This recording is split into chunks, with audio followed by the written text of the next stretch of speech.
All right, this is the lesson you've been waiting for. Listen very carefully. This is somewhat serious. Sounding natural and appearing natural is not easy. It's hard work.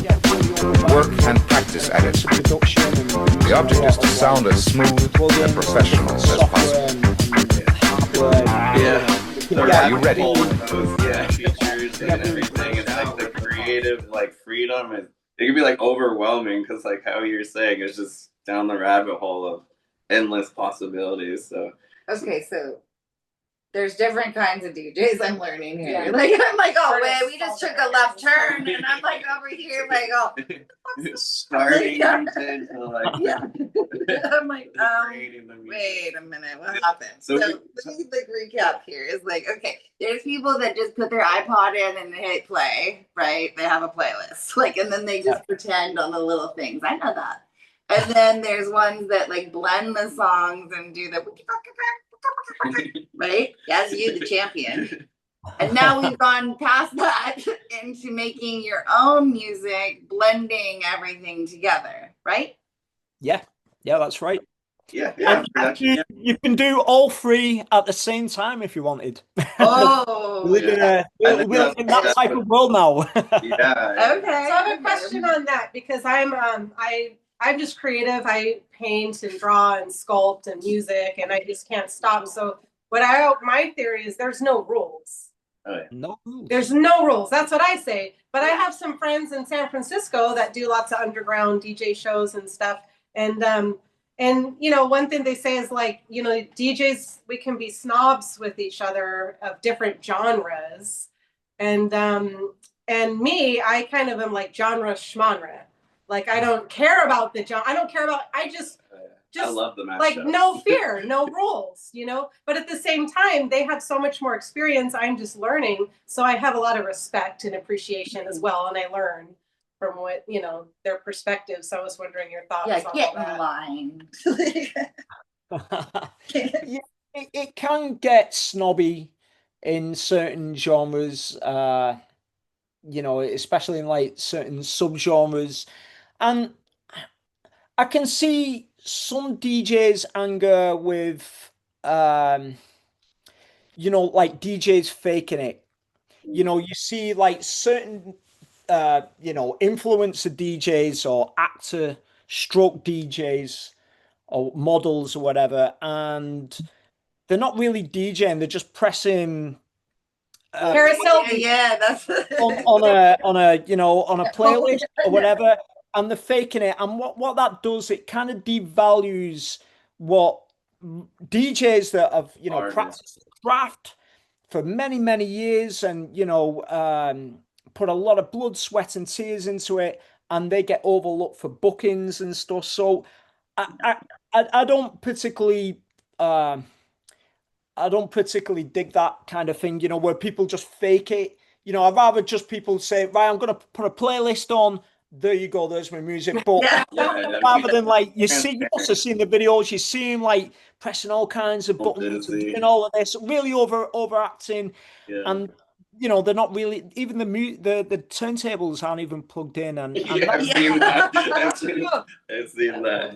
That's a shame, because I think DJs, you know, a lot of DJs are creative, and to do it live it is something special. You know, the sharing music, the creating moments, the capturing moments, the creating a vibe, and the sharing that with the audience, and, you know, manipulating music as well, not just playing it. You know, there's times and places, you know what I mean, for some DJs it's just good just to play the songs or whatever, you know, at the right time, in the right order, for the right crowd or whatever. But, you know, there's other DJs that like to get creative and physically manipulate the music and do like basically live remixes with existing music and doing it live in front of an audience. It can really be something special.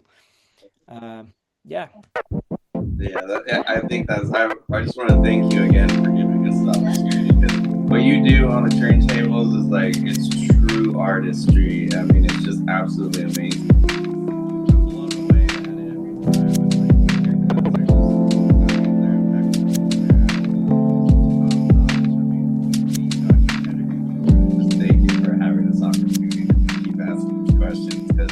Yeah, you nailed it with that. It's just to be able to even a part of this, or to like to Listen get, like, very carefully.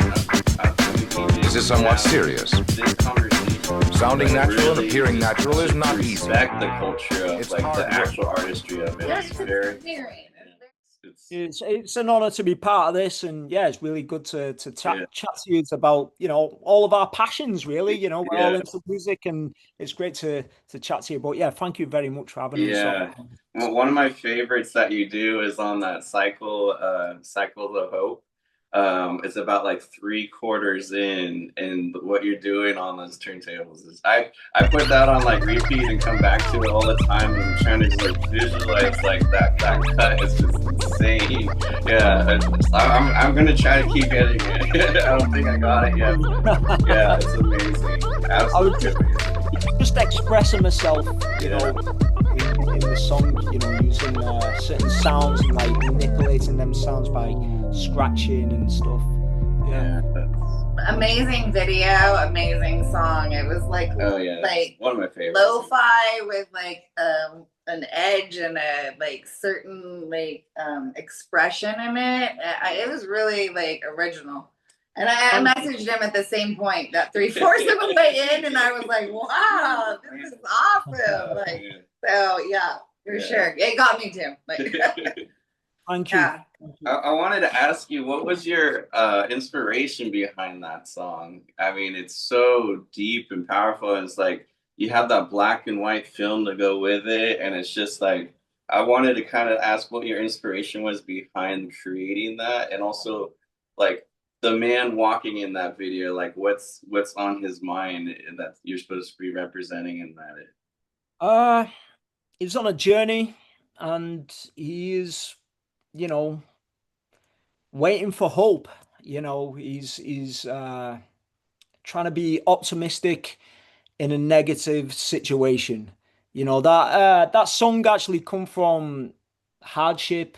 I was going through some bad times, and it was a way of me expressing myself and trying to deal with what was happening. You know, it's in the lockdown. There was a lot of mad stuff happening in my life.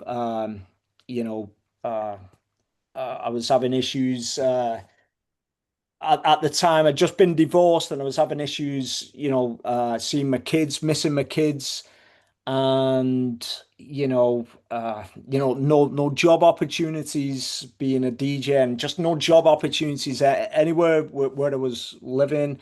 Uh, and unfortunately, my father was, you know, very ill. And yeah, I got ill too. I ended up with Bell's palsy, and just loads of mad stuff happened. And it was something would happen, and then it'd get better. Then something else would happen. You know what I mean? Something like, and yeah, it's just a way of like me expressing myself and kind of like dealing with them situations that all happen within a space of like 18 months. You know, it's just like a crazy time. And yeah, I just gathered a load of sounds and samples and stuff, and yeah, I just kind of chipped away and just kept like building on that song.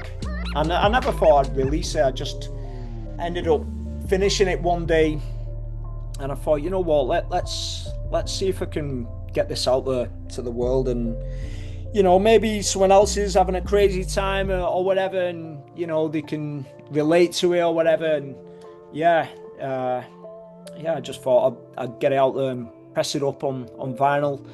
The other song, you know, that come from hardship as well, but that was a different scenario, and yeah, it was quite experimental, the other song. And on the B side is just like a load of like samples and scratches. I thought, okay, if I'm gonna make a record, okay, give people music, well, you know, my music, I could share my music with other people, and then, you know, if people are buying it as a record, if they're into DJing or scratching or sampling, maybe they can use some of them sounds and you know, get creative with it and express themselves.